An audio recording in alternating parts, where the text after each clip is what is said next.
Guys, स्वागत है मेरे चैनल में। मैं रविश कुमार आज आपको बताऊंगा एनवीएस नवोदय विद्यालय समिति के अंदर निकली हैं 1915 पोस्टें। क्या है पोस्ट, लास्ट डेट क्या है, एज क्या है, उसके अंदर क्वालिफ़िकेशन क्या चाहिए, आधार डॉक्यूमेंट क्या क्या चाहिए, ये चीज़ें मैं आपके साथ शेयर करने वाला हूँ। वीडियो को एंड तक देखना है, कोई भी स्किप नहीं करना है। आपको चैनल को सब्सक्राइब करें, 1000 का टारगेट है। प्लीज़ आपसे रिक्वेस्ट है कि 1000 का टारगेट तो यार आप करवा ही सकते हो, इतने बड़े बड़े यूट्यूबर आप उनका भी चैनल सब्सक्राइब करते हो। प्लीज़ रिक्वेस्ट आपसे, मेरा चैनल भी सब्सक्राइब कीजिए।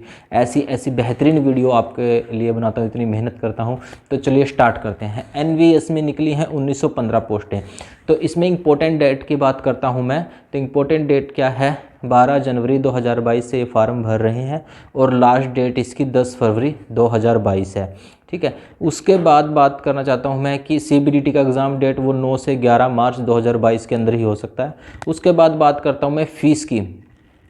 जो असिस्टेंट कमिश्नर की पोस्ट है इसके अंदर वो 1500 रुपये उसके लिए पे करने पड़ते हैं।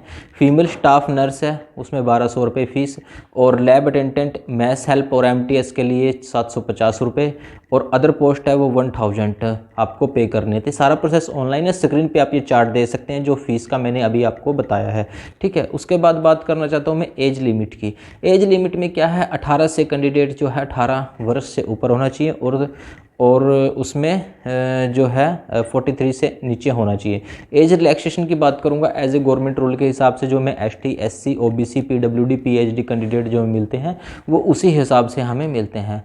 अब स्क्रीन पे आप जो चार्ट देख सकते हैं वो एज का है, यानी कि जितनी एज है इसके अंदर मतलब एज जो पोस्ट हैं वो किस एज तक के मतलब बंदे भर सकते हैं। एज ज़्यादा तो नहीं होनी चाहिए, कम नहीं होनी चाहिए। सबसे पहले बात करूंगा, चार्ट में आप देख सकते हैं स्क्रीन पे, असिस्टेंट कमिश्नर ग्रुप ए के अंदर मैक्सिमम एज 45 होनी चाहिए। असिस्टेंट कमिश्नर की जो एक एडमिन वाली जॉब है वो मैक्सिमम 45, और फीमेल स्टाफ नर्स के लिए मैक्सिमम 35 की एज रखी गई है। असिस्टेंट सेक्शन ऑफिसर जो है 18 से 30 वर्ष, ऑडिट असिस्टेंट 18 से 30, और जूनियर ट्रांसलेशन ऑफिसर मैक्सिमम जो है 32 की एज रखी गई है। जूनियर इंजीनियर सिविल के अंदर मैक्सिमम जो है 35 की एज। स्टेनोग्राफर के लिए 18 से 27 वर्ष की ही एज रखी गई है। कंप्यूटर ऑपरेटर के लिए 18 से 30, और कैटरिंग असिस्टेंट के लिए 35, जूनियर्स और असिस्टेंट के लिए 18 से 27 आर ओ कैडर के अंदर, और जूनियर सेक्रेटरी असिस्टेंट 18 से 27 जे एन कैडर में, और इलेक्ट्रीशियन कम प्लम्बर 18 से 40 वर्ष रखी गई है, और लैब अटेंडेंट 18 से 30, मैथ्स हेल्पर 18 से 30, और एमटीएस जो है 18 से 30 रखी गई है। अब पोस्ट की बात करता हूं, जो 1915 पोस्ट हैं वो किस किस पोस्ट में कितनी वैकेंसियां हैं आप चार्ट देख सकते हैं। आप स्क्रीन पे जो चार्ट देख सकते हैं उसमें मैं आपको बता देता हूं कि जो फर्स्ट असिस्टेंट कमिश्नर है ग्रुप ए की, उसमें सिर्फ और सिर्फ 5 पोस्टें हैं। ठीक है, उसके बाद जो असिस्टेंट कमिश्नर है जो एडमिन के अंदर है उसके अंदर सिर्फ 2 पोस्ट हैं। फीमेल स्टाफ नर्स के अंदर 82 पोस्ट हैं, 82 आप स्क्रीन पे देख सकते हैं। असिस्टेंट सेक्शन ऑफिसर में 10, ऑडिट असिस्टेंट के अंदर 11, जूनियर ट्रांसलेशन ऑफिसर के अंदर 4, जूनियर इंजीनियर सिविल के अंदर 1 पोस्ट है। स्टेनोग्राफर के लिए 22 पोस्टें हैं। कंप्यूटर ऑपरेटर के लिए 4, कैटरिंग असिस्टेंट के लिए 87, junior secretary assistant 8 R O cadre के लिए, और जूनियर सेक्रेटरी असिस्टेंट 622 पोस्ट हैं JNV कैडर के लिए। इलेक्ट्रीशियन कम प्लम्बर के लिए 273 पोस्ट हैं, लैब अटेंडेंट के लिए 142, और मैथ्स हेल्पर 629, और एमटीएस जो है वो 23 पोस्ट हैं। टोटल मिला के 1915 पोस्टें स्क्रीन पे आप देख सकते हैं। डिस्क्रिप्शन में भी आप इसका चार्ट देख सकते हैं कि इसके अंदर कितनी पोस्ट हैं। उसके बाद बात आ जाती है क्वालिफ़िकेशन की। जो मुद्दा है वो क्वालिफ़िकेशन का है, क्योंकि जितनी ये पोस्टें वो क्वालिफ़िकेशन के हिसाब से ही फाइल होनी है। तो सबसे पहले मैं बात करता हूँ असिस्टेंट कमिश्नर की।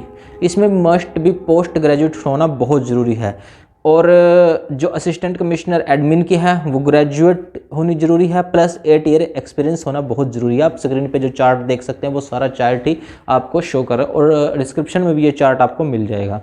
उसके बाद आता है फीमेल स्टाफ नर्स में डिप्लोमा या डिग्री इन नर्स के अंदर होनी चाहिए। असिस्टेंट सेक्शन ऑफिसर है जो सिर्फ और सिर्फ ग्रेजुएट होना ज़रूरी है। ऑडिट असिस्टेंट के लिए बीकॉम ज़रूरी है, और जूनियर ट्रांसलेटर ऑफिसर के लिए पीजी हिंदी और इंग्लिश ज़रूरी है। ठीक है, उसके बाद है इंजीनियर जूनियर इंजीनियर की सिविल के अंदर डिप्लोमा इन सिविल इंजीनियरिंग के अंदर होना चाहिए। जो स्टेनोग्राफी है वो +2 पास विद स्टेनो टाइपिंग उनको आनी चाहिए, यानी कि स्टेनो को उनके पास कोर्स होना चाहिए।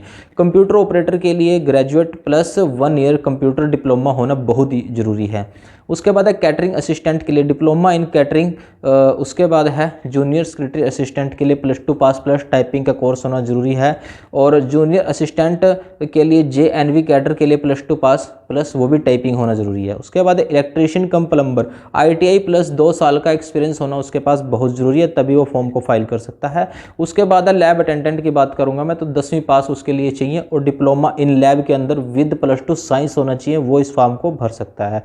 मैथ्स हेल्पर के लिए 10वीं पास और +10 साल का एक्सपीरियंस होना बहुत ज़रूरी है। और MTS की जो पोस्ट है सिर्फ और सिर्फ उसके लिए 10वीं पास ही ज़रूरी है। ठीक है, तो ये आप देख सकते हैं, इसके हिसाब से आप पोस्ट भर सकते हैं, कितना एक्सपीरियंस है, क्या डिग्री आपके पास होनी चाहिए। उसके बाद कैसे अप्लाई आपको कर सकते हैं। ठीक है, ऑनलाइन सारा प्रोसेस है, आप इसकी वेबसाइट पे जाके इसको अप्लाई कर सकते हैं।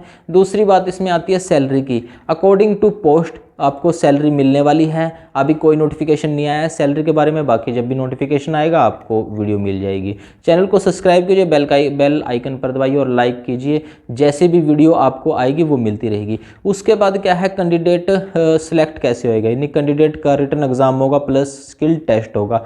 उसके बाद क्या क्या डॉक्यूमेंट आपको इनके साथ लगाने हैं, स्क्रीन पे आप देख सकते हैं। Aadhaar card, date of birth, education qualification, resident certificate, caste certificate और 1 पासपोर्ट साइज फ़ोटो आपको इनके साथ अटैच करके, और इनकी जो ऑफिशियल वेबसाइट है जो मैं आपको डिस्क्रिप्शन में दे दूंगा, वहाँ से जाके आप अप्लाई कर सकते हैं। चैनल को सब्सक्राइब कीजिए, लाइक कीजिए, शेयर कीजिए, ज़्यादा से ज़्यादा लोगों के साथ ऐसी वीडियो मैं लाता रहूँगा आपके लिए, इतनी मेहनत कर रहा हूँ। प्लीज़ चैनल को सब्सक्राइब जरूर कीजिएगा। मैं आपका अपना रवीश कुमार, थैंक यू।